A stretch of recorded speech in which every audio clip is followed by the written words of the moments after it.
Confidential mock test series, যেটা শুরু হচ্ছে আগস্ট থেকে। কেন নাম কনফিডেন্সিয়াল? এই মক টেস্টে প্রতিটি সাবটপিকের থেকে সর্বোচ্চ যত ধরনের কোশ্চেন আসার সম্ভাবনা থাকবে, বা বিভিন্ন পরীক্ষায় যত ধরনের কোশ্চেন এসছে, বা সম্ভাব্য ওই টপিক থেকে আরও কত ধরনের কোশ্চেন হতে পারে, সমস্ত কিছুকে তুলে ধরা হয়েছে, যে একটা মক টেস্টের মাধ্যমে আপনি বাছাই করা প্রশ্নের সাথে সাথে কমপ্লিট প্রিপারেশনটা পেয়ে যাচ্ছেন, যাতে করে ওই টপিক থেকে ওর বাইরে সাধারণত কোশ্চেন আসবে না, একেবারে ডাইরেক্ট কোশ্চেন না আসুক, কিন্তু সমস্ত কিছু ওইখান থেকেই ঘুরিয়ে আসবে। এইভাবেই তৈরি, সেই জন্য সাফল্যের গোপনীয়তা এই মক টেস্টের মধ্যে রয়েছে বলে এটার নাম দেওয়া হয়েছে কনফিডেন্সিয়াল মক টেস্ট সিরিজ। এবার আমাদেরকে দেখতে হবে যে কিভাবে এটা কার্যকরী হবে। প্রথম কোশ্চেন যেটা দেওয়া আছে, বৈজ্ঞানিক দৃষ্টিভঙ্গি হলো গ্লোবাল টেম্পারেচার প্রাক শিল্প স্তরের চেয়ে 2 ডিগ্রি সেলসিয়াসের বেশি হওয়া উচিত নয়। যদি বিশ্বের তাপমাত্রা প্রাক শিল্প স্তরের চেয়ে 3 ডিগ্রি সেলসিয়াসের বেশি বৃদ্ধি পায়, তাহলে বিশ্বের উপর এর সম্ভাব্য প্রভাব কি হতে পারে?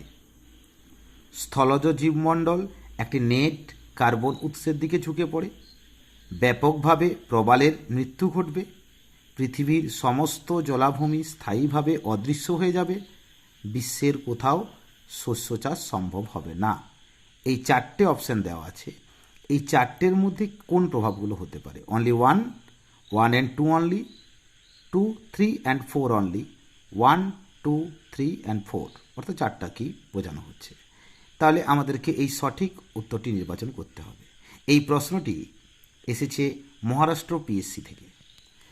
এরপরে এখানে কোন সময় আন্দামান ও নিকোবর দ্বীপপুঞ্জ ও লাক্ষাদ্বীপের 70% কোরালের মৃত্যু ঘটে? তাহলে এই ধরনের ক্লাইমেট চেঞ্জ এবং গ্লোবাল ওয়ার্মিং থেকে যত ধরনের প্রশ্ন হতে পারে, বিভিন্ন পরীক্ষায় এসেছে বা আসছে, সমস্ত কোশ্চেনকে এখানে ইনক্লুড করা আছে। এইভাবে টোটাল কোশ্চেনকে ইনক্লুড করা আছে।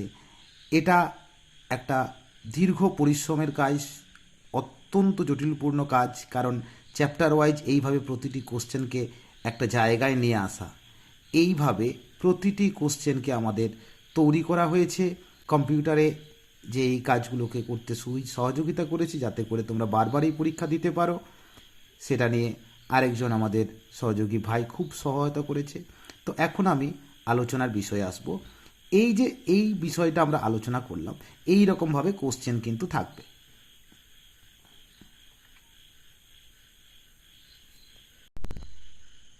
ছাব্বিশ নম্বর যে প্রশ্নটি আছে, নিচের কোন গ্যাসটি বিশ্ব উষ্ণায়নের জন্য দায়ী নয়? Option A carbon dioxide, option B জলীয় বাষ্প, option C nitrous oxide, option D sulphur dioxide. তো এখানে অ্যান্সার আমার সালফার ডাইঅক্সাইড। কেন না, ওই 3টে হচ্ছে প্রত্যক্ষ আর সালফার ডাইঅক্সাইড হচ্ছে পরোক্ষ। তো অ্যাকচুয়ালি গ্রিন হাউস গ্যাস কোনগুলো আমার দেখো এক্সপ্লেনেশনে দেওয়া আছে, যাতে করে আমরা বিভিন্ন ধরনের প্রশ্নের উত্তর একটা কোশ্চেন থেকে করতে পারি। অর্থাৎ সমজাতীয় কোশ্চেনকে এক্সপ্লেনেশনের মাধ্যমে তুলে ধরা হয়েছে। যদি এটা তুলে ধরা না হতো, তাহলে কোশ্চেন সংখ্যা আরও অনেক গুণ হতো, কারণ এখান থেকেই মিনিমাম 5 থেকে 7টা কোশ্চেন করা যাবে। কিন্তু পড়াটা হবে এইভাবে, মক টেস্টের সাথে সাথে কমপ্লিট প্রিপারেশনটাও আমাদের তৈরি হয়ে যাবে। দেখো গ্রিন হাউস গ্যাস কোনগুলো আছে? গ্রিন হাউস গ্যাস যেগুলো আছে সেগুলো হচ্ছে কি carbon dioxide, methane, nitrous oxide, hydrofluorocarbons, perfluorocarbons, sulphur hexafluoride এবং ওয়াটার ভেপার। কিন্তু কিয়োটো প্রোটোকল 6 গ্রিন হাউস গ্যাসকে কভার করার কথা বলেছিল। সেটা হচ্ছে কি carbon dioxide, methane, nitrous oxide, hydrofluorocarbons, perfluorocarbons আর সালফার হেক্সাফ্লোরাইড। তাহলে যদি কিয়োটো প্রোটোকল কয়টি গ্যাস নিয়ন্ত্রণের কথা বলে, সেক্ষেত্রে 6টি অ্যান্সার দাঁড়াবে। তাহলে আমার এই জায়গাগুলো আমার তৈরি থাকবে একেবারে এইভাবে। যেমন এখানে কোশ্চেন আছে 49 নম্বর কোশ্চেন, জলবায়ু পরিবর্তনের ক্ষেত্রে মেসো টেম্পোরাল স্কেল বলতে বোঝায়, আমি আর এই জায়গায় আসছি না, এই থাউজেন্ডস অফ ইয়ার ধরে জলবায়ুর পরিবর্তন। তাহলে বাকিগুলো তো আমাকে জানতে হবে, সেই জন্য আমার কিন্তু এইখানে ম্যাক্রোতে বলা আছে কি মিলিয়নস অফ ইয়ার্স, মাইক্রোতে কি বলা আছে হান্ড্রেডস অফ ইয়ার্স। তাহলে আমার বাকিগুলো আমার কিন্তু এখান থেকে রেডি হয়ে গেল। 23 নম্বর কোশ্চেন যেটা বলা আছে, জলবায়ু পরিবর্তন সংক্রান্ত জাতীয় পরিকল্পনার জাতীয় মিশনগুলির মধ্যে কোনটি অন্তর্ভুক্ত? তো এই যে এখানে আমাদের national action plan on climate change, এই যে অংশটাতে এটা 8টা কর্মসূচির কথা বলা হয়। তাহলে আমার এই 8টা যদি জানা থাকে আমি যে কোনো বিষয়গুলো করতে পারবো।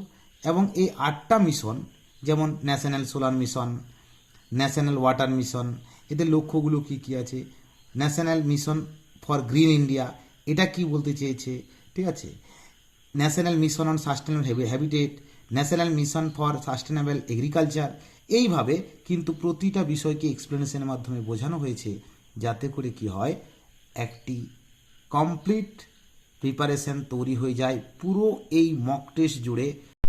এখানে যে একটি সাবটপিকের কীভাবে এক্সাম হবে সেগুলো উল্লেখ করা হয়েছে। ক্লাইমেটোলজির প্রতিটা ইচ অ্যান্ড এভরি সাবটপিক, প্রতিটা অংশ থেকে যত ধরনের সর্বোচ্চ সংখ্যক কোশ্চেন আসে এবং একটা কোশ্চেনের মধ্যে ওই ধরনের সমস্ত কোশ্চেনকে তুলে ধরা এক্সপ্লেনেশনের মাধ্যমে প্রতিটা অংশ পড়ার পর আর কোনো বাইরে থেকে কোশ্চেন আসার সম্ভাবনা থাকবে না। এইভাবেই কিন্তু প্রতিটা কোশ্চেনের তৈরি হবে এবং প্রতিটা কোশ্চেনকে ভালো করে রেকটিফাই করলেই মোটামুটি কমন থাকছেই পরীক্ষায়। এরপরে সঠিক উত্তরটা করে আসার দায়িত্ব, বারবার প্র্যাকটিস। এই জন্য সিস্টেমকে আপডেট করা হচ্ছে, যতবার ইচ্ছে তোমরা পরীক্ষা দিতে পারবে। তাহলে কী হবে, বারবার পরীক্ষা দিয়ে দিয়ে তোমাদের তো প্র্যাকটিসে দাঁড়িয়ে যাবে। এটাই হচ্ছে মূল লক্ষ্য। কোশ্চেন 100% কমন থাকবে, এই জায়গা থেকে 70% অ্যাবাভ কমন থাকবে।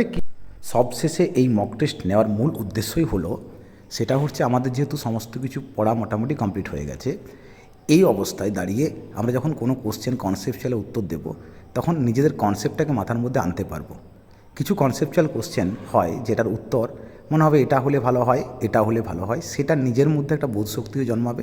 তারপরে তো উত্তর তোমার দেওয়াই থাকবে তার এক্সপ্লেনেশনে। আপনারা কেন এই মক টেস্ট দেবেন? দেখুন, হাতে সময় কম। 7 তারিখে পরীক্ষা হলে আপনাদের হাতে সময় কম। যখন পড়ছেন ডিটেলস তখন ভালো লাগছে, বিভিন্ন বই ঘেটে পড়লেন বা ক্লাসে পড়লেন, সমস্ত কিছু হলো, কিন্তু যখন উত্তর করতে যাচ্ছেন তখন কোন অপশানটা হবে বুঝতে পারছেন না। এটা একটা মূল সমস্যা। আচ্ছা, কোন কোন বিষয়গুলি থেকে প্রশ্ন আসবে সেগুলোর থেকে গুরুত্ব দিতে হবে। যেমন একটা এক্সাম্পল আমি এখানে উল্লেখ করছি যে বিভিন্ন আগ্নেয়গিরি দেওয়া আছে, সেটা কোন দেশে অবস্থিত, এইভাবে সাজিয়ে দেবে, এরকম ধরনের কোশ্চেন, ওটার উপর ফোকাস করতে হবে। আচ্ছা, যেমন ধরনের কোশ্চেন আসুক, সেটা সহজ আসুক, জটিল আসুক বা মিডিয়াম ধরনের কোশ্চেন আসুক, তো এই মক টেস্ট কিন্তু আপনাকে সহযোগিতা করবে একদম 100%। কারণ যেহেতু এক্সপ্লেনেশন আকারে সমস্ত কিছুকে বোঝানো হয়েছে, মানে যে মক টেস্ট নিতে হয় এরকম নয় যে একটা মক টেস্ট সিরিজ শেষ করলাম আরও স্টুডেন্ট আসবে, এটা ব্যাপার নয়। ব্যাপারটা হচ্ছে এটা যেন কাজে লাগে। এই জায়গাটা যেহেতু দীর্ঘদিনের স্বপ্ন, এই চাকরিটা পেতেই হবে, এটার পর আরও হয়তো স্বপ্ন আমাদের কোনো দিন থাকবে না, তো সেই কারণের জন্য সেটা তৈরি হচ্ছে। তবে একটা কথা বলে নিই, আমি কিন্তু কাজ প্রসেসিং চালিয়ে যাচ্ছি, এমনটা নয় যে আমি একদম পুরো রেডি করে ফেলেছি, আবার কিন্তু কাজ চলছে। যেহেতু পরীক্ষাটা সেপ্টেম্বরে, আমাকে বাধ্য হয়ে এই জায়গাটা দিতেই হবে, আর সময় নেওয়া যাবে না। তো সেই জায়গাটা তবু আমার এই দীর্ঘ 1 মাস আমি কিন্তু কন্টিনিউয়াসলি প্রসেসে কাজ হবে। সমস্ত কোশ্চেন কিছু কিছু টপিক পুরো তৈরি হয়ে গেছে, কিছু কিছু তৈরি চলছে কাজ। সব কিছু দেখার পর সিদ্ধান্ত আপনার। আপনার কার্যকারিতা মনে হলে আপনি সেই জায়গাতে এন্ট্রি নেবেন, আপনার কার্যকরী মনে না হলে আপনি সেটাকে ইগনোর করে দেবেন। কিন্তু কোনো কিছু জানতে হলে আপনি ফোন করবেন।